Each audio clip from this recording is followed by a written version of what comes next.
Buenas tardes tengan todos, que Dios les bendiga. Vamos a iniciar, vamos a continuar con esta serie de estudios del tema La salvación se pierde.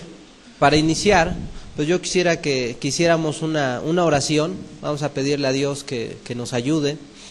Les invito a cerrar sus ojos. Señor, te damos a ti gracias. Padre, como lo hemos dicho ya en otras ocasiones, nuestra confianza no está en el hombre, no está en el estudio, no está en nuestras obras, sino solamente está en tu Santo Espíritu. Y queremos rogarte que sea tu Espíritu quien nos hable, Señor. Sea tu Espíritu quien hable a cada corazón. En el nombre de Jesús. Amén.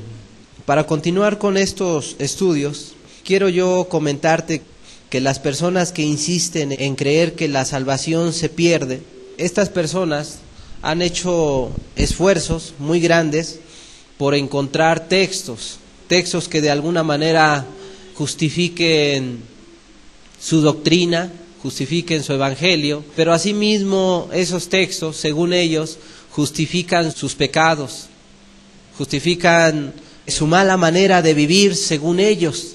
Mas sin embargo vemos que la Escritura no avala, no da luz verde al pecado, siempre de manera continua está exhortando, poniendo un alto. Y bueno, hay textos que hemos estado viendo, analizando, que supuestamente sostienen esta teoría de la salvación no se pierde. Mas sin embargo, nosotros sabemos, ya lo hemos mencionado, que cuando una persona invalida el pacto, obviamente la otra parte ya no está obligada a respetar el pacto, por lo cual debemos sobreentender que la salvación ciertamente se pierde cuando ésta no se cuida. Y bueno, hay un pasaje muy emblemático, muy importante que yo quisiera que leyéramos. Se encuentra en el libro de Lucas, capítulo 13, versículos 6 al 9. Es un texto muy corto, mas sin embargo es muy importante. Dice el texto: dijo también esta parábola. Tenía un hombre una higuera plantada en su viña, y vino a buscar fruto en ella, y no la halló. Y dijo al viñador: he aquí, hace 3 años que vengo a buscar fruto en esta higuera, y no lo hallo. Córtala. ¿Para qué inutilizar también la tierra? Él entonces respondiendo dijo: Señor, deja todavía este año, hasta que yo cabe alrededor de ella y la abone. Y si diere fruto, bien, y si no, la cortarás después. Estos textos, los cuales son 4 textos, de alguna manera nos ilustran varias verdades. Nos habla acerca de una higuera que fue plantada en una viña, lo cual no es correcto, no es normal, no es común que una higuera se plante en una viña. Eso no es correcto. Y bueno, ese texto nos habla acerca de la misericordia que Dios tiene para contigo, para conmigo, para con nosotros los llamados gentiles, los cuales no pertenecemos a esa raza hebrea, judía. De alguna manera nos habla de cómo nosotros podemos ser injertados, cómo nosotros podemos ser adoptados por parte del Dios de los cielos. Y esa es la verdad que nosotros podemos rescatar, porque de alguna manera nosotros no somos pueblo de Dios, elegido desde un inicio. Mas sin embargo, conforme transcurre el tiempo, pues Dios nos deja ver a través de la Escritura, no solamente en el Nuevo Testamento, sino en el Antiguo Testamento, nos deja ver esta verdad, donde Él de alguna manera permite la entrada a extranjeros, siempre y cuando estos se vuelvan a sus mandamientos, siempre y cuando estos obedezcan al Señor Jesucristo.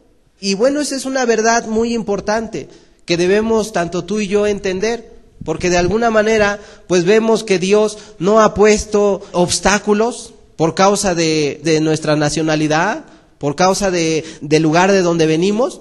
O sea que Dios no pone límites, sino más bien Él nos abre las puertas para que tú y yo podamos ser injertados en esa higuera. Y bueno, esto nos habla de la gran misericordia que hay de parte de Dios para hacia contigo, para hacia con nosotros, que no siendo pueblo, hemos venido a ser pueblo. Y bueno, aparte de ello, pues la Biblia nos dice en estos textos una cosa muy importante, que llegó el momento, sea pueblo o no haya sido judío, dice la Escritura que vino a buscar fruto. Vino a buscar fruto después de un tiempo. Y bueno, eso nos lleva a entender que Dios buscará fruto de ti, buscará fruto de mí, buscará fruto de cada uno de nosotros pasado un tiempo. Vendrá el Señor Jesucristo y dirá, a ver, ¿dónde está el fruto, el cual yo esperaba que tú dieras? Y bueno, esto es con base a la palabra, a los mandamientos que tanto tú y yo conocemos. Es decir, que entre más conocimiento tenemos, nosotros mayor fruto debemos de llevarle a Dios. Y bueno, esta es una verdad muy grande, mas sin embargo dice que cuando vino a buscar fruto, dice la Escritura que no lo halló, y bueno, lo que nos transmite el texto es lo siguiente, que esa higuera estaba inutilizando la tierra, es decir, que estaba estorbando, estaba ocupando un lugar que podía ocupar otra higuera. Por lo cual, pues aquí viene una sentencia muy tremenda, en la cual dice el Señor en esta parábola, bueno, como no da fruto, entonces córtala. Mas sin embargo, nuevamente vemos ahí la intervención de un intercesor, vemos la intervención del Señor Jesucristo.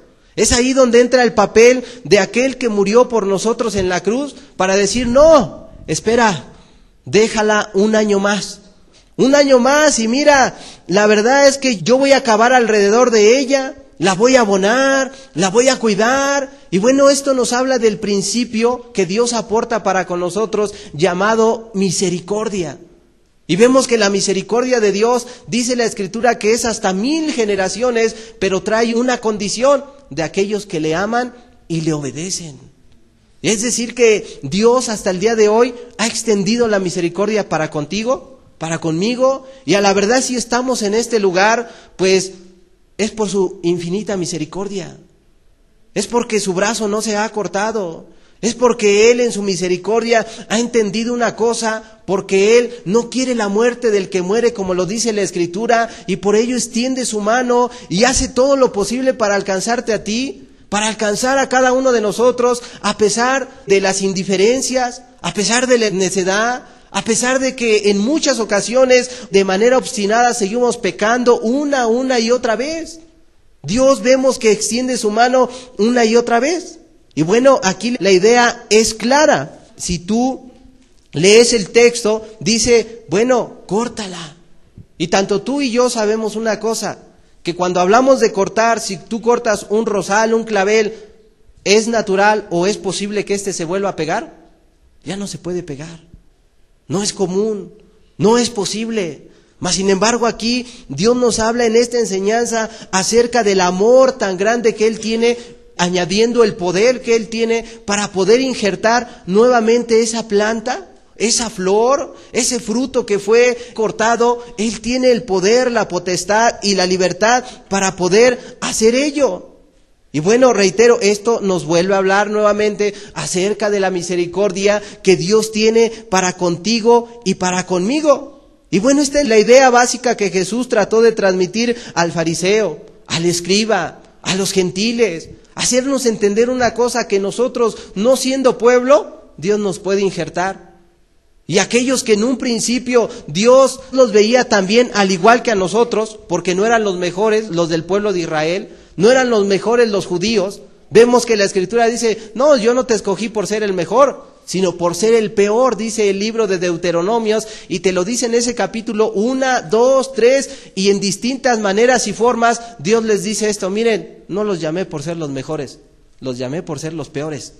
Y bueno, a la verdad, una cosa debemos entender: Jesús dijo una cosa, Él no vino a los sanos, sino a los enfermos.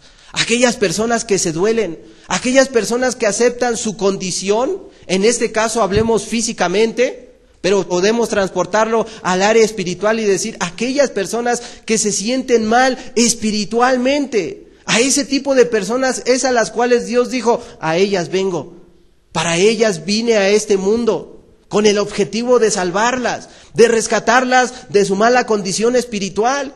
Y es ahí donde tú debes de aceptar tu realidad y tu condición espiritual, cómo estás delante de Dios. Porque como estés bien o mal, Dios una cosa nos dice: ¿dónde están los frutos? No hay frutos. Y digo, no es casualidad que Juan y Jesús hayan utilizado el mismo lenguaje: haced frutos dignos de arrepentimiento. Y Juan, cuando veía que no hacían frutos dignos de arrepentimiento, él mismo se los exigía. Y es un lenguaje simbólico que utilizaban con un fin de exigir buenas obras, de exigir ese agradecimiento espontáneo de parte de los hombres para hacia con Dios por haberles salvado. Pero dice la Escritura que cuando estos frutos no están, mi querido hermano y amigo, dice la Escritura que Dios toma una determinación y viene la sentencia para con el ser humano, donde dice: córtala. Y bueno, la idea que hoy queremos rescatar es la misma que hemos rescatado semana tras semana. Vemos una cosa, que aquí cabe la posibilidad de que tanto tú como yo seamos cortados, de que tanto tú como yo perdamos la salvación. Si nosotros no valoramos lo que Dios nos ha dado, llegará el momento en que Dios diga: córtala. Nos va a arrebatar aquello, y ya no tanto que Él lo arrebate, más bien que nosotros lo perdamos por no cuidarnos, por no guardar los mandamientos. Y esta idea es la que Jesús trató de transmitir a través de esta parábola de la higuera, una higuera estéril. Y es ahí donde yo te lanzo la primera pregunta: ¿cómo está tu vida? ¿Hay frutos dignos de arrepentimiento? ¿Hay frutos dignos de que tú, varón, mujer, seas llamada hija de Dios?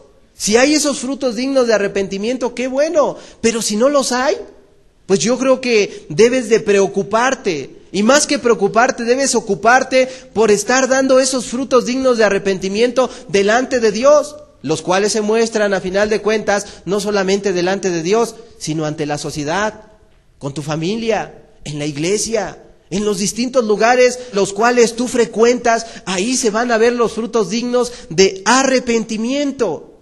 De otra manera, la Biblia dice: córtala. Aunque ya hemos visto que entra aquel hombre llamado Jesús, el cual dice: no, déjalo, lo voy a abonar, aguántalo otro momento. Hay otro texto en 1 Corintios, el cual es importante también. Y recordemos que la idea de estos estudios pues es para que nosotros valoremos la salvación. La idea es que entendamos que la salvación se pierde cuando ésta no se cuida. Dice la Escritura, capítulo 10, versículos 1 al 12, dice la Escritura: porque no quiero, hermanos, que ignoréis que nuestros padres todos estuvieron bajo la nube, y todos pasaron el mar, y todos en Moisés fueron bautizados en la nube y en el mar. Y todos comieron el mismo alimento espiritual, y todos bebieron la misma bebida espiritual, porque bebían de la roca espiritual que los seguía, y la roca era Cristo. Pero de los más de ellos no se agradó Dios, por lo cual quedaron postrados en el desierto. Mas estas cosas sucedieron como ejemplo para nosotros, para que no codiciemos cosas malas, como ellos codiciaron. Vuelvo a leer este texto. Mas estas cosas sucedieron como ejemplo para nosotros, para que no codiciemos cosas malas, como ellos codiciaron. Ni seáis idólatras como algunos de ellos, según está escrito: se sentó el pueblo a comer y a beber, y se levantó a jugar. Ni forniquemos como algunos de ellos fornicaron, y cayeron en un día 23,000. Ni tentemos al Señor, como también algunos de ellos le tentaron, y perecieron por las serpientes. Ni murmuréis, como algunos de ellos murmuraron, y perecieron por el destructor. Y estas cosas les acontecieron como ejemplo, y están escritas para amonestarnos a nosotros, a quienes han alcanzado los fines de los siglos. Así que el que piensa estar firme, mire que no caiga. El apóstol aquí escribe esta carta a la iglesia de Corintios. Y bueno, debemos entender que esta carta es escrita a un grupo de personas que eran considerados iglesia, personas redimidas, personas que fueron salvas por la sangre del Cordero de Dios. Y bueno, aquí el apóstol les está recordando esto. Pero aparte añade la historia del pueblo de Israel, aquellos que fueron rescatados de las manos de Faraón, les recuerda esa historia, y bueno, esa misma historia nos las deja para también a nosotros exhortarnos, advertirnos lo que puede suceder si nosotros nos descuidamos. Y aquí vemos que utiliza el término fornicación y otros, y comienza a emplear el ejemplo del pueblo de Israel y le dice, miren, ese pueblo fue sacado por medio, el canal fue Moisés, y ese Moisés lo sacó de allá de Egipto. Y bueno, nosotros sabemos que Moisés es figura de Jesús en esa historia, mas sin embargo Faraón es figura del diablo, es figura de Satanás, y la liberación es figura de la restauración que Dios trajo a su pueblo. Es figura de esa restauración, y Moisés es la figura del medio de gracia, como lo es Jesús hoy en nuestros días. Y utilizó Dios para poder llevarlos a la tierra prometida. Y así como utilizó Dios a Moisés, hoy utiliza a Jesús de la misma manera. Pero posteriormente el texto nos dice una cosa, mira, ellos a pesar de que fueron libertados, con todo, quedaron postrados en el desierto. ¿Por qué quedaron postrados en el desierto? Porque no temieron a Dios, quedaron ahí muertos. Y bueno, no nos habla una muerte física solamente, sino que nos habla de una muerte espiritual, la muerte segunda de la cual nos habla el libro de Apocalipsis, el libro de Isaías, es de lo que nos habla y nos dice, mira, estos quedaron tendidos por idólatras, por fornicarios.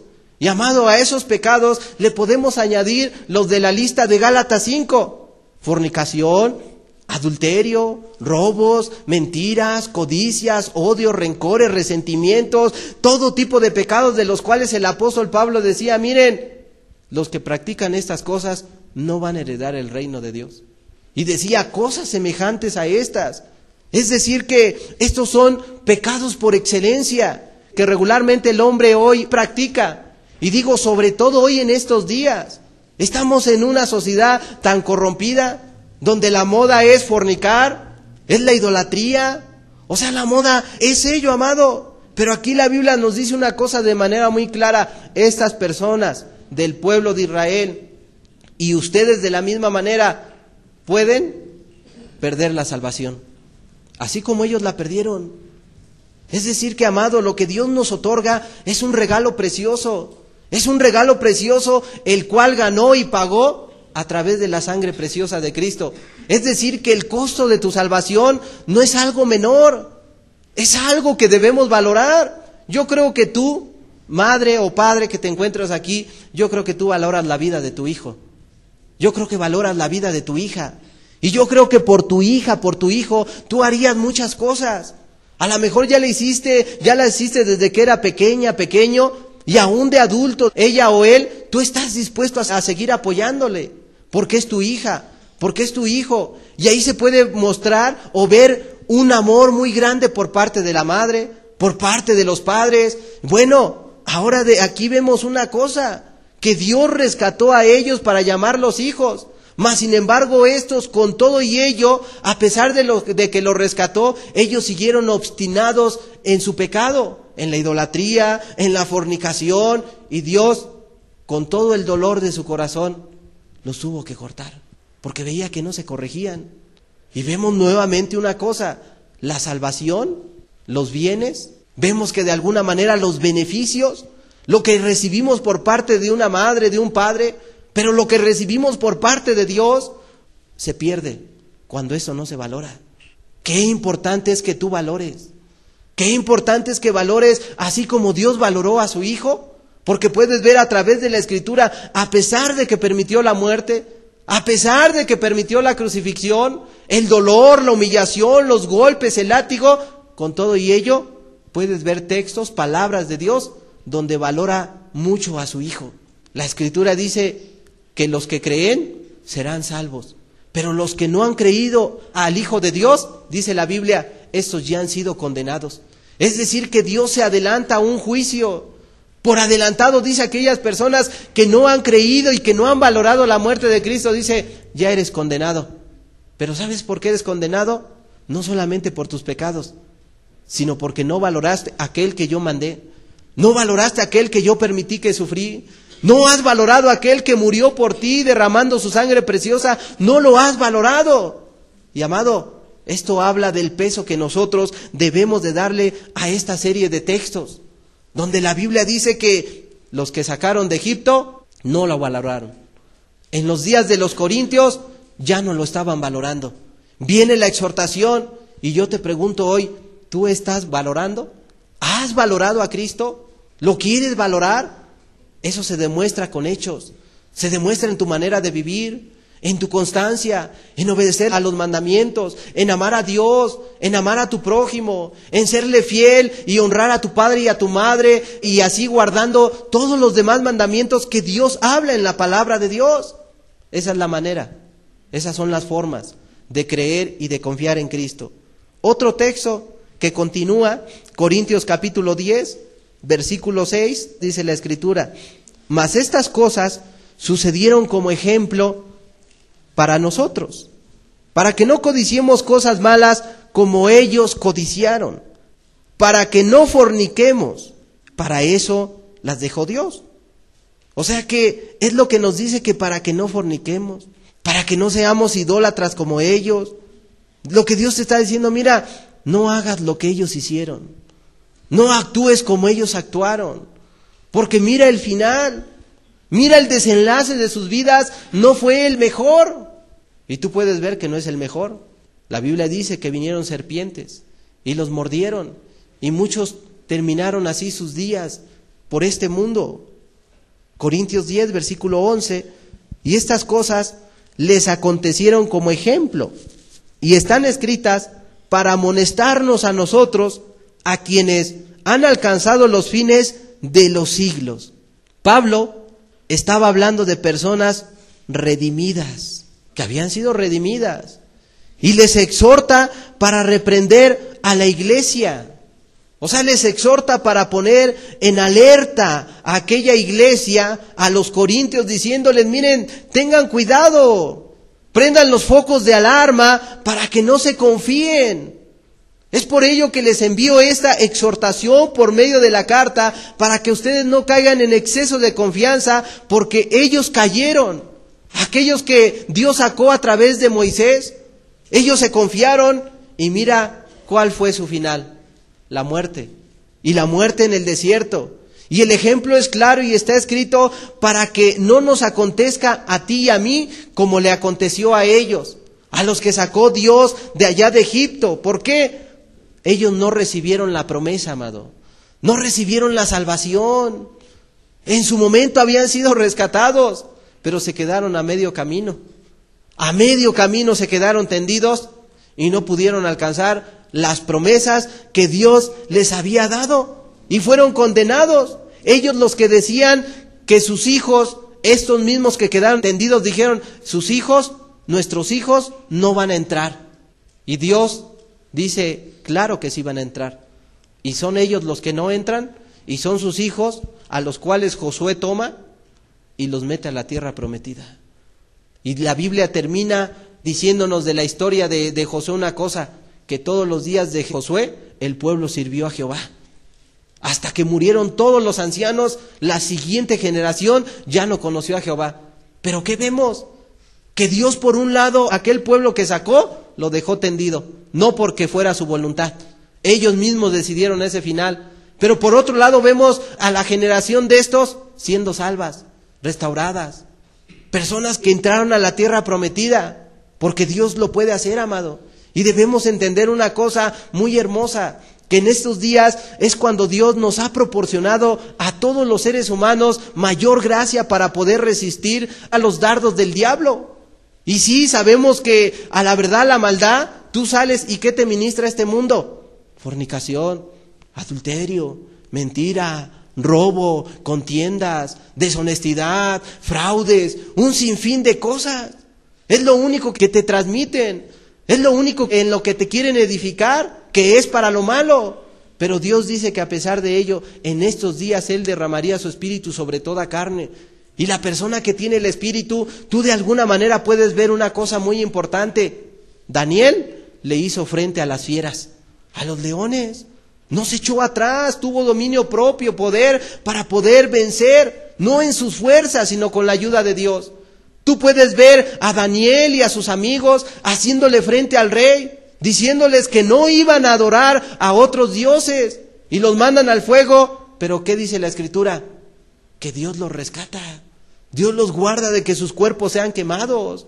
O sea que vemos en la historia, podríamos ahorita mencionar muchos personajes de los cuales diríamos, oyes, en medio de tribulación, en medio de angustias, en medio de pruebas, aflicciones, en medio de cualquier situación, Dios estaba ahí para guardarlos, para sacarlos adelante. Amado, ahora tenemos a Cristo, ahora tenemos a su Espíritu. Es decir, que nosotros no podemos justificarnos. Si la salvación tú la pierdes, mira, es por la irresponsabilidad de cada uno de nosotros. Pero Dios ha otorgado las herramientas. Dios ha puesto ya los medios. Dios ha puesto a su Hijo. Dios nos ha dado su palabra. Dios nos ha dado su Espíritu. Y amado, nos ha dado muchas otras cosas de las cuales nosotros podemos echar mano. Está el medio de la oración, que es un medio de gracia. Está el medio del ayuno, es otro medio de gracia. Están los hermanos que están alrededor de ti, los cuales en muchas cosas tienen los mismos pensamientos, los comparten. Y Dios dice, echa mano de ello. Echa mano de ello. Y vemos una cosa, que la gente se está perdiendo. No está valorando de alguna manera lo que Dios les ha dado. El ejemplo es claro. Estos hombres de Corintios no estaban valorando ahí la salvación. Primera de Corintios, capítulo 9, versículos 24 al 27, dice la Escritura: ¿no sabéis que los que corren en el estadio, todos a la verdad corren, pero uno solo se lleva el premio? Corred de tal manera que lo obtengáis. Todo aquel que lucha, de todo se abstiene. Ellos a la verdad para recibir una corona corruptible, pero nosotros una incorruptible. Así que yo de esta manera corro, no como a la aventura. De esta manera peleo, no como quien da golpes al aire, sino que golpeo mi cuerpo y lo pongo en servidumbre, no sea que habiendo sido heraldo para otros, yo mismo venga a ser eliminado. Fíjate, las últimas palabras, no sea que habiendo sido heraldo para otros, yo venga a ser eliminado. Habla de las posibilidades de perderse. Y una vez más vemos una parábola. Y es una parábola muy sencilla, porque tú sabes que cuando en un estadio corre la gente, los competidores, las competencias se efectúan. Y bueno, las competencias que se efectuaban en los días del apóstol Pablo son similares a las del día de hoy, las que tú y yo conocemos, las cuales se dan de tiempo en tiempo. Y ellos se esfuerzan por una medalla de oro, es decir, ese es su galardón. Pero estas personas, nos dice el apóstol Pablo, y tú y yo lo sabemos en nuestros días, sobre todo hoy que los medios de comunicación, donde quiera que vamos, nos bombardean, sabemos que aquellas personas que compiten en cualquier competencia se abstienen de amistades, se abstienen de vicios, son personas disciplinadas en distintas áreas, pero durante 3 años, más de 3 años, 4 años, se preparan estas personas. ¿Con qué objetivo? Para ganar una medalla de oro. Para ganar una medalla de oro solamente se preparan. Y se vuelven personas muy disciplinadas. O sea, en su alimentación, en el dormir, reitero, en sus amistades. O sea, en todo tipo de cosas se vuelven muy disciplinadas, y estas personas solamente lo hacen con un fin: ganar una medalla. Yo no sé, yo vi una nota los juegos pasados donde un hombre, no recuerdo ni la nacionalidad ni el nombre, pero sí recuerdo el hecho. Esta persona ganó el 2º lugar en una competición. Pero ¿saben qué hizo esta persona? Cuando subió al podio, agarró la medalla, la tiró, la aventó. Y él dijo posteriormente: yo no vine aquí a ganar una medalla de plata, yo vine a ganar la medalla de oro. Esa persona fue expulsada de cualquier competición por el resto de su vida. Y bueno, ahí rescatamos un hecho muy importante. Esta persona se preparó para ganar algo, pero fracasó. Y bueno, en esto, en lo que nosotros estamos compitiendo, la carrera que hemos tomado, a la verdad, no hay una medalla de oro solamente, hay una corona. Muchas moradas hay en la casa de mi Padre, el Señor Jesucristo dijo. Es decir, que todos podemos prepararnos, esforzarnos, volvernos personas disciplinadas. En muchas ocasiones de la cultura donde venimos, las familias donde venimos de culturas muy indisciplinadas. Y a la verdad ello, ¿cómo nos cuesta para abrazar el cristianismo que la Biblia nos muestra? Mas sin embargo es necesario hacerlo. Debemos volvernos personas disciplinadas. Ellos pues luchan por un trozo, unas hojas de laurel, una medallita de oro, la cual la Biblia dice que es corruptible. Pero nosotros estamos por una medalla, por una corona, por unas moradas incorruptibles, las cuales van a ser eternas. Amado, la medalla de oro, las hojas de laurel, allí el periodicazo, salir ahí en la televisión, pues es un momento de fama. Tu medalla, tu fama, los recuerdos quedan en la historia, en el olvido. La gente ya no se vuelve a acordar de esas personas. Luego tú puedes ver a las personas por ahí vagando, caminando, y pues ya para la gente no significa nada. Pero nosotros, y aquí el apóstol Pablo está hablando de lo incorruptible, lo que no se olvida, lo que va a permanecer, lo que nunca va a dejar de ser. Y el apóstol Pablo dijo, miren, debemos de seguir adelante por ello. Debemos de esforzarnos, volvernos personas disciplinadas, que lo demos todo para poder ganar esa corona. Y continúa el apóstol Pablo diciendo, mira, no sea que yo siendo heraldo venga a ser eliminado. Y aquí es donde volvemos a lo mismo, hermanos. Si la salvación no se pierde, entonces ¿por qué el apóstol dice, no sea que yo sea eliminado? Si la salvación no se pierde, Pablo entonces pues no dijera estas palabras.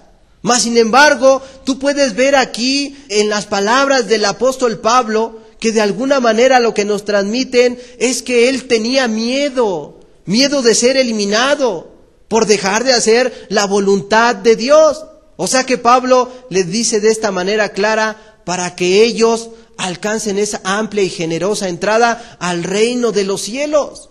De otra manera, Pablo le está diciendo, miren, yo mismo la puedo perder. Dios me la ha otorgado, pero la puedo perder. Y así como yo la puedo perder, tú que estás aquí la puedes perder si la has obtenido. Y si no la has obtenido, y Dios va a tener misericordia de ti hoy o mañana, no sé cuándo, mira, la puedes perder.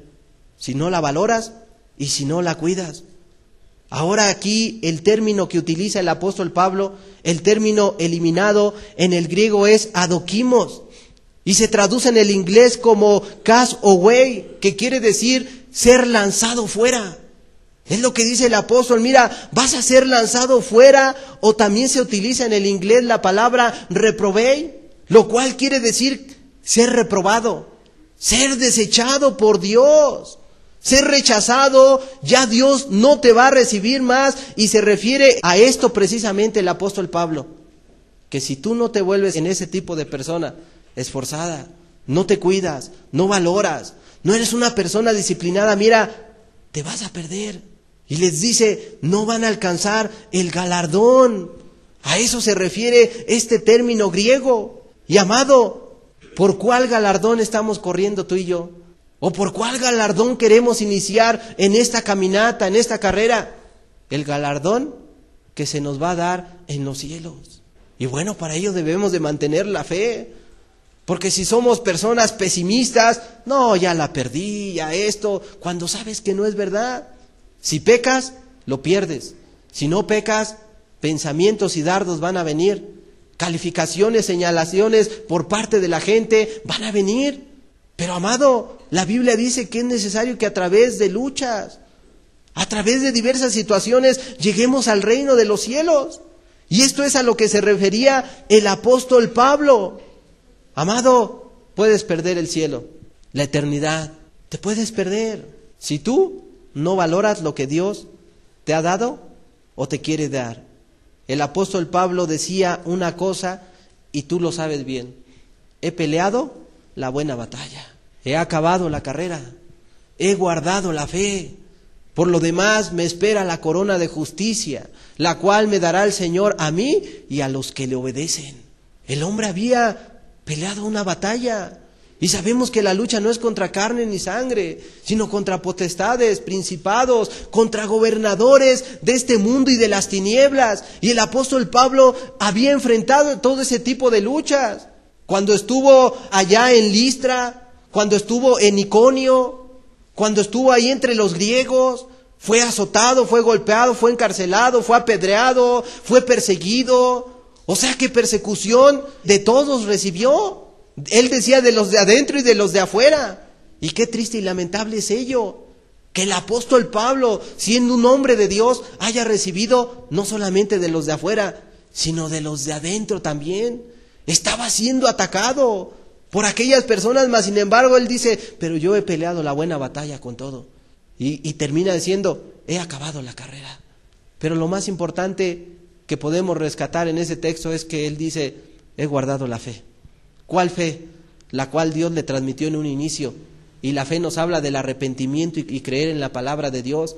Es decir, que este hombre se mantenía firme, no guardando nada en contra de nadie, no guardando odio en contra de aquellos que lo perseguían o que le habían llevado allá para ser juzgado ante gobernadores, pero un juicio injusto.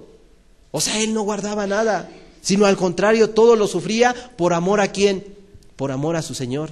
Porque él sabía aparte una cosa, que de esto dependía su salvación misma, amado. De ello dependía su salvación. Y por ello el apóstol Pablo habla de esa manera. ¿Estás peleando la buena batalla? ¿Estás dando la buena carrera? ¿Estás guardando la fe? Yo te pregunto, no hemos acabado, ni tú ni yo, pero llegará el momento. Somos extranjeros y peregrinos en este mundo. Nuestro paso por este mundo es fugaz.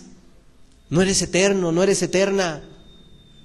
Puede ser hoy, puede ser mañana, puede ser en un momento en que llegues delante del trono de Dios para darle cuentas. ¿Y qué cuentas le vas a dar? No sea que te encuentres reprobado, como el término que utiliza aquí el apóstol Pablo.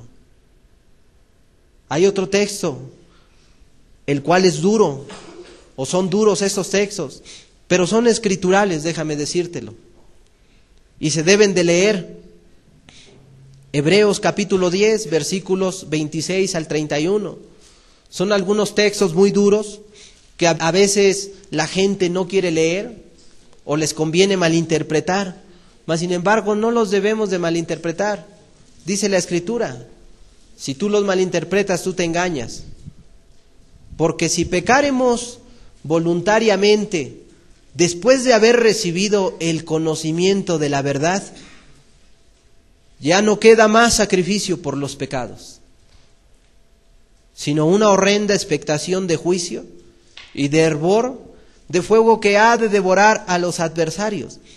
El que viola la ley de Moisés por el testimonio de 2 o 3 testigos, muere irremisiblemente. ¿Cuánto mayor castigo pensáis que merece el que pisoteare al Hijo de Dios y tuviere por inmunda la sangre del pacto, el cual fue santificado, e hiciere afrenta al Espíritu de gracia?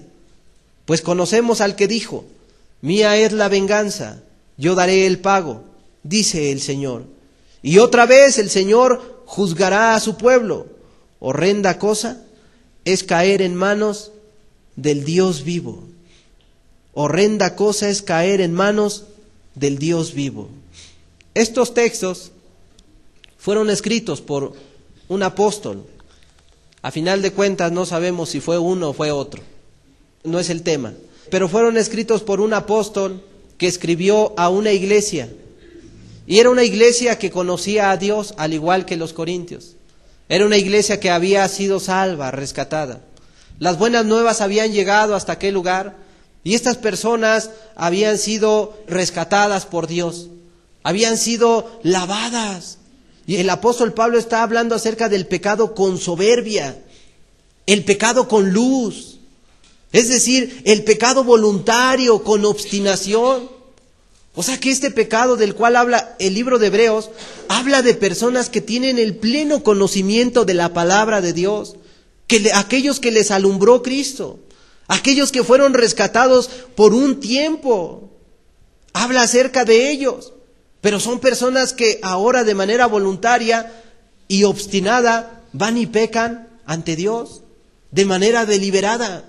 No hay parámetros que los pare, sino que son personas que ya les da igual pecar, si los ve Dios o no los ve, o si los ve la gente, o si dan mal testimonio, ya no les importa. Y habla de ese tipo de personas. Y bueno, hay algo que la gente dice, que el pecado sin gracia es grave. Pero hay gente que dice que el pecado con gracia no es grave. Y bueno, ahí es donde nos preguntamos, ¿cómo? ¿Con gracia no es grave? ¿Y sin gracia es grave? O sea, no suena coherente ello. No suena coherente. Yo diría que eso es un error. Y más bien es todo lo contrario. Si la ley dice, no mates, en la gracia, ¿qué dijo Jesús? Habéis oído que fue dicho, no mataréis. Habéis oído que fue dicho, no mataréis. Mas yo os digo, o sea, y comienza a hablar acerca de tu prójimo, que si tú le dices necio, fatuo a tu hermano, ¿qué dice la Biblia? Quedas expuesto al lago de fuego. O sea, fíjate, en la gracia, cómo la ley crece. Porque te dice, no le digas fatuo, no le digas necio a tu hermano, porque quedarás expuesto al lago de fuego. Es lo que dice la Biblia. Es decir, que la ley en la gracia es más excelente. Es decir, que si con gracia, con luz, una vez que fuiste redimido, tú pecas, bueno, no solamente eres culpable ante el concilio, eres culpable delante de Dios. El pecado en la ley es grave y en la gracia es aún más grave, porque en la gracia, reitero, dice, no adulterarás. Mas yo os digo, Jesús decía, que cualquiera que mire a la mujer de su prójimo para codiciarla, ya ha pecado, ya pecó en su corazón, ya adulteró en su corazón. Y bueno, aquí vemos una cosa que el texto dice, el que viola la ley de Moisés por testimonio de 2 o 3 testigos, muerte irremisible. La ley de Moisés. Y luego hace la comparación y dice, ¿cuánto no más con la gracia? Si pecáremos por la muerte de Cristo. El texto dice, mira, si por la ley de Moisés es un pecado en el cual debes de morir irremisiblemente, ¿cuánto no más ahora que Cristo nos ha sido dado? ¿Cuánto no más ahora que Él ha muerto en la cruz por ti y por mí?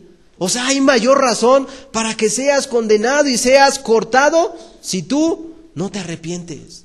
Amado, es la comparación que hace de una persona que está pecando, afrentando a Jesús, afrentando a la gracia.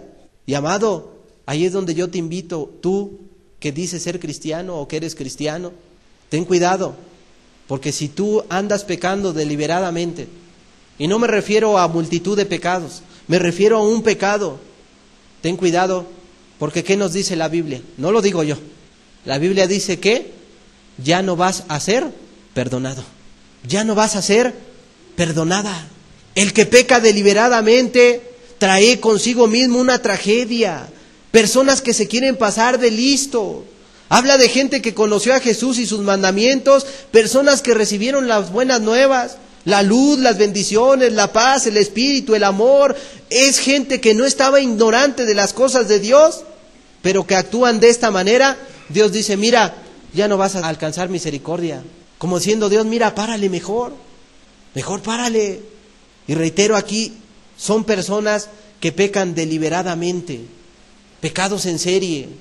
Hablo en plural, gente que pecan y de manera obstinada ahí están, sobreentendiendo una cosa y no justificando el pecado. Lo digo esto, la Biblia dice, abogado tenemos para con al Padre, pero si alguno pecare, un texto que ya hemos mencionado aquí, si alguno pecare, ahí porque de manera involuntaria le pusieron un 4 y este hombre cayó así, porque vemos que Satanás tiende trampas. A Daniel le hicieron ver que ya no orara, pero el hombre siguió orando. Amado, es un pecado para todo cristiano que deja de orar. Es atentar en contra de tu alma, en contra de tu vida. Y Daniel sobreentendía ello y dijo, no, yo debo de entrar en comunión con mi Dios. Y no le importó, hermanos, no le importó. Y bueno, habla de ese tipo de pecados y aún pecados peores, en los cuales la persona puede caer y Dios les dice, miren, si tú eres ese tipo de personas, de alguna manera eres una persona irredenta ya. Eres una persona que ya no se puede redimir, ya no se puede hacer nada por ti. ¿Por qué? Porque tú menospreciaste a mi hijo, tú menospreciaste mi ley, no valoraste lo mío. Y amado, sí entendemos que Dios es misericordioso, y es muy misericordioso, y lo mencionábamos en un inicio, pero también Dios nos deja ver la Biblia en el libro de Romanos, nos deja ver su doble carácter, para con los que le aman y para con aquellos que siguen pecando de manera obstinada. Ellos que siguen pecando de manera obstinada, Dios dice, bueno, se acabó. Y es un texto que vamos a ver en algún otro estudio, si Dios nos los permite. Hermanos, amigos, debemos de temblar ante esta solemne advertencia. Es una solemne advertencia que Dios nos ha dado, que Dios hoy nos está transmitiendo, donde nos dice, mira, ten cuidado, no estamos jugando a la religión, no se trata de la iglesita, ¿caminas o no caminas? Y no me refiero solamente aquí al testimonio que se debe de dar dentro de la iglesia, sino en todos lados, con tu familia, con los tuyos, con tu esposa, con tus hijos, con todos. Tengamos cuidado de pecar, no sea que ya no alcances salvación y seas una persona irredenta, donde Dios diga, ya no puedo hacer nada por ti, ya no voy a hacer nada por ti. Otro texto, que es la continuación de esto mismo, diciendo cómo Dios te salvó y te perdonó, cómo te ayudó, y luego nos habla el versículo de cómo sufrieron estas personas el despojo de sus bienes por amor a Dios. Hebreos 10, versículos 36 al 39, dice la Escritura, porque os es necesaria la paciencia, para que habiendo hecho la voluntad de Dios, obtengáis la promesa, porque aún un poquito, y el que ha de venir vendrá, y no tardará, mas el justo vivirá por fe, y si retrocediere, no agradará a mi alma. Pero nosotros no somos de los que retroceden para perdición, sino de los que tiene fe para preservación del alma. Carambas, yo digo, nuevamente vuelve a aparecer, ¿no? Estas palabras que si retrocede, no agradará a mi alma, dice la Escritura. O sea, yo creo que hay suficientes textos, elementos, como para que, pues tú, no sé si sigas en la obstinación de decir, la salvación no se pierde. Sí se pierde. De una y de otra manera Dios nos dice a través de diversos personajes, mira, la salvación se pierde. Y estos textos que leemos continúan con la misma idea. Dice, acuérdate que el justo camina por fe, pero si tú te echas atrás, dice, a Dios no le agradará tu mala decisión, porque esa decisión será para corromperte, para tu mal, para perderse. Y bueno, a ese tipo de personas Dios les habla.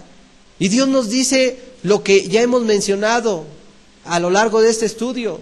Dios va a dar gracia. Y Dios está hablando aquí a estas personas que habría suficiente poder y gracia para vencer. O sea que Dios, aparte la Biblia lo dice, y le estaba queriendo hacer entender a los hebreos una cosa. Miren, Dios no los probará más allá de sus fuerzas. Dios no te probará más allá de tus fuerzas. Es decir, que ese texto puede servir como un candado de Dios para nuestras vidas. Un candado que guarda nuestras vidas. Así como guardas una alhaja en algún cofrecito, bajo llave, bajo candado, ahí bajo una clave y dices, nadie lo va a abrir. Así de la misma manera Dios en estos días ha proporcionado al cristiano, tanto hombres como mujeres, jóvenes como niños, les ha proveído de su espíritu para que nosotros no nos justifiquemos y digamos, es que el mundo, es que los amigos, es que la maldad, no, es que mi papá, es que mi mamá. No, amado, Dios ha dado la suficiente gracia. Y yo te lo digo, un servidor ha sido cristiano con la ayuda de Dios y de alguna manera, pues no justificándome en decir, es que no soy cristiano porque mi mamá no comparte esto conmigo. No, aunque no sea cristiana, se le habla, no toma la decisión, se ora por ella, no toma la decisión. Dios es fiel en sus promesas, pero no por ello voy a dejar de caminar yo. No porque mis hermanos no caminen, yo voy a dejar de ser cristiano. No porque el vecino o porque el hermano fulano de tal ya se apartó, no quiere caminar. Eso no es justificación para nadie. Debemos de ser cristianos porque Dios nos ha llamado. Quizás suena mal, pero nosotros no debemos de ser cristianos porque mamá nos los pide o porque papá lo pide. Debemos de ser cristianos por la oportunidad que Dios nos está dando de servirle a Él como Rey, como Señor, como juez y salvador de toda la tierra y el universo. Es por ello que debemos de ser cristianos. Esa debe de ser la razón. No para agradar a nadie ni a nada, amado. A nadie ni a nada. Hay mucha gracia de parte de Dios. Hay mucha palabra de parte de Dios.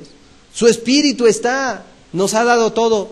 Es decir que, amados, no hay justificación. Pero con todo y ello, si no te cuidas, si no valoras, puede ser cortado. Puede ser cortado si has sido tú injertado. Dios va a ayudar hasta el límite. Y aquí el apóstol les está hablando a los hebreos una cosa, porque entre los hebreos había personas que ya se habían apartado, se habían alejado de la fe, personas que estaban pecando deliberadamente, y en esos días, en los días del apóstol, había una gran persecución moral, una gran persecución ritual, una gran persecución ahí de tradiciones, y la gente tenía una presión para seguir haciendo lo que hacía anteriormente.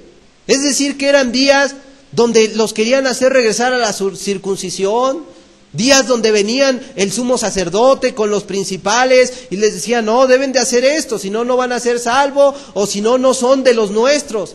Y había una presión muy grande, amado, para orillar a hacer lo que ya no debían de hacer los cristianos. Y es por ello que el apóstol Pablo les dice, miren, tengan cuidado, no sea que se acobarden en estos tiempos, y no sea que en estos tiempos nosotros nos acobardemos por causa de las cosas que suceden. Esa persecución era real, y el apóstol les advierte, mira, tengan mucho cuidado. Si no te cuidas, hermano, hermana, les estaba diciendo el apóstol, se van a perder. Y a causa de ello, en aquellos días, muchos retrocedían, otros seguían adelante, a pesar de la persecución, a pesar del sufrimiento, a pesar de la escasez. Ellos seguían adelante porque la advertencia les sirvió para mucho. Este hombre llamado Archibald Thomas Robertson, este hombre erudito en el griego del Nuevo Testamento, él dice de estos textos que el escritor de Hebreos está haciendo una referencia a los apóstatas. Cuando se lee este texto, dice, se está refiriendo a personas apóstatas, personas que dejaron el camino de Dios, personas que han dejado de obedecer los mandamientos, personas que ya no se quisieron seguir esforzando. Este hombre dice, a ese tipo de personas se refiere. Personas que están pisoteando el nombre de Cristo, personas que están blasfemando el nombre de Dios, personas que no se cuidan en ninguna área, pero siguen corrompiendo los mandamientos, y la gente los mira, y por causa de ellos el nombre de Cristo es blasfemado. Y habla de personas que de manera deliberada se apartan de toda justicia, se apartan de todo mandamiento, se apartan de todo lo que tiene que ver con Dios y se van al mundo. A ese tipo de personas es a los que se refiere ese texto. Lo dice no solamente el escritor de Hebreos, lo dice un especialista en el griego, dice, se refiere a ellos, personas que se alejaron de Dios, personas irredentas. Y esta es una tragedia indecible para todos nosotros. Es una tragedia que te puede venir a ti, que me puede venir a mí. Es decir, no estamos exentos de caer, mas Dios nos guarde. Pero aquí vemos una cosa clara que debería de constituir una seria advertencia para ti, para mí, para todo seguidor de Cristo, a no jugar con la traición. Porque la traición a Cristo, amado, pues no es correcta, no es de Dios. Y no sea que en medio de nosotros haya alguien que esté menospreciando la sangre de Cristo, en la cual fuiste santificado, o puedes ser tú santificado, quien quiera que seas tú, de los que entre nosotros hay. Mas sin embargo, es gente esta que puede estar escarneciendo, vituperando el nombre de Dios. O sea, eso no sería correcto. Pisotear la sangre de Cristo, menospreciar a aquel que dio la vida por ti, menospreciar al Dios y Salvador. Este hombre llamado Robertson dice de este texto que leímos antes, en Hebreos 10:39, lo vuelvo a leer, en su análisis él dice algo importante. Leo el texto, dice: pero nosotros no somos de los que retroceden para perdición, sino de los que tienen fe para preservación del alma. Al hacer un examen del texto, de las palabras, en contraste, de alguna manera, cuando él habla de los que apostatan, él dice que está hablando en este texto también de los que reniegan de la fe. Y ahí se refiere al término apostasía, en contra de Cristo. Como lo hemos dicho ya bien, la palabra apostasía en el griego es yared. Personas que abandonan el camino de Cristo. Personas que se alejan de los mandamientos de Dios. Y este hombre utiliza una palabra que se pronuncia jusposteles. ¿Y sabes qué quiere decir esto? Esta palabra deriva de la palabra apostasía. Personas que le han dado totalmente la espalda a Dios para apartarse así de sus caminos, sin importarles más la gloria, sin importarles más la honra de Dios. Lo único que les importa son sus personas, como lo dice la Biblia, llenar sus vientres, en otro texto que vamos a ver más adelante. Personas egoístas, personas que solamente se fijan en sí mismos, pero se han olvidado de Dios. Y la idea es clara y no nos debe extrañar, porque esta idea es correcta, y hay muchos otros textos en el libro de Hebreos, en el libro de Pedro y por toda la Biblia que nos dicen una cosa: mira, tú pecas, tú apostatas, ya no hay salvación para tu vida, ya no hay salvación para ti. Aunque tengas la idea extraña en tu mente de que el lápiz de Dios no tiene goma, amado, yo creo que tener esos pensamientos, pues te has quedado en el olvido, porque hoy se utilizan más las computadoras que las gomas y lápices. Y solamente poniéndole suprimir desaparece todo. O eliminar, no tienes que estar ahí borrando. Amado, Dios es Padre de toda la ciencia. O sea que quitemos ese pensamiento. Dios amonesta de manera continua, por medio de diversos personajes y en diversos libros. Esto nos dice que podemos perdernos. La palabra amonestación es para percibir a alguien que no reciba daño. Y amado, en este día Dios nos amonesta. Y yo creo que el término amonestación todos lo comprendemos muy bien, porque en alguna ocasión, o no sé si aún todavía, sigas viendo los partidos de fútbol, donde ves que de repente uno golpea al otro, sacan la tarjeta amarilla y lo amonestan. Una llamada de atención, para que no lo vuelvas a hacer. Pero si lo vuelves a hacer, el árbitro dice: te voy a expulsar, ten cuidado. Y Dios hoy nos habla a través de esta palabra para amonestarnos. Es claro que la salvación se pierde, y hay muchas personas que la han perdido, y no porque Dios se las haya arrebatado, ellos la han perdido. Mas como lo hemos dicho, creemos que Dios nos habla estas palabras porque Él tiene misericordia de cada uno de nosotros, y para algo te ha traído, porque Él sabe cómo está tu vida, y Él quiere tener misericordia en este día de tu persona. Te invito a cerrar tus ojos. Yo te pregunto en este día, de parte de Dios, ¿has valorado lo que Dios te dio ya hace tiempo? ¿Has valorado o estás valorando lo que Dios te quiere dar? La respuesta está en cada uno de nosotros. No hablamos de una respuesta compartida ni colectiva, sino que Dios te está hablando a ti de manera personal. Porque si tú no has valorado lo que Dios te dio en algún momento, pues para ello Dios te ha traído en este día, para hacerte entender, para hacernos entender, me incluyo, que es necesario que valoremos lo que Dios nos ha dado, o lo que Dios te quiere dar. Valoremos porque Dios, el Padre, valoró la vida de su Hijo. Una vez hecho el sacrificio, no se le permitió a Cristo quedar en las profundidades, sino que éste se levantó porque la muerte no lo pudo retener. Y vemos una cosa, que la gloria que Él tuvo antes con el Padre se la volvió a dar. Y hoy está a la diestra del Padre.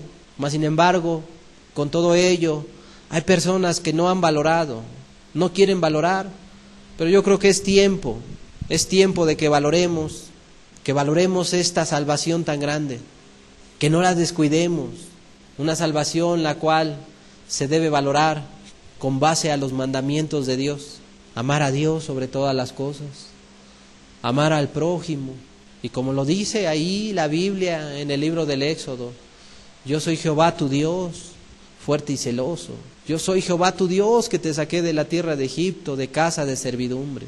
No te harás imagen alguna de lo que crees que hay en el cielo, en la tierra o debajo del mar, porque yo soy Jehová tu Dios, fuerte y celoso. La invitación en el Éxodo 20 es a valorar a aquel que nos rescató, a valorar. Si desde aquel entonces Dios nos invitaba a valorar su persona, sus mandamientos, ¿cuánto no más ahora que ha mandado a su Hijo a morir por ti y por mí? Sí, es historia, pero es historia real. Y es necesario que tú y yo sigamos valorando lo que Cristo, lo que Dios a través de su Hijo amado nos ha dado. ¿Has valorado tú? Tú bien sabes que cuando no se valora algo es porque se menosprecia. Y lo que se menosprecia en este mundo en muchas ocasiones se pierde. Y si tú no has perdido lo que Dios un día te otorgó, valóralo.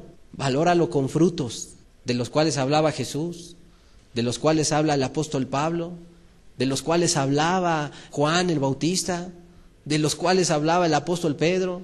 Y en la Biblia puedes ver que comparten este mismo pensamiento, porque no es un pensamiento de hombre, es un pensamiento de Dios. Los frutos dignos de arrepentimiento, los frutos delante de Dios. Con base a esos frutos es que se puede ver a las personas que valoran el nombre de Cristo, las personas que valoran la sangre de Cristo. Si tú no la has valorado, hermano, hermana, amigo, amiga, debes arrepentirte. Debes arrepentirte delante de Dios, el cual hoy viene en medio de nosotros a tener misericordia, la cual es grande, muy amplia, al extremo de llevarnos al reino de los cielos y otorgarnos amplia entrada allá, pero en cada uno de nosotros está. Señor, queremos a ti darte gracias, porque de tu parte nos has dado todo, de tu parte nos has dado mucho, más de lo que merecemos. Te damos gracias por ello, Señor. Te damos gracias por la vida de tu Hijo amado Jesucristo, porque nuestra vida y nuestra alma la estimaste en la vida de tu Hijo, no en nadie más. Te damos gracias por Él y damos gracias por tu Espíritu, Señor, el cual pedimos que siga hablando a las personas, no solamente aquí, sino en sus hogares. Ahí en el lugar secreto, háblale, Señor. Ven a completar la obra, Señor. En el nombre bendito de tu Hijo amado Jesucristo, a ti te damos muchas gracias, Señor. Amén, Padre.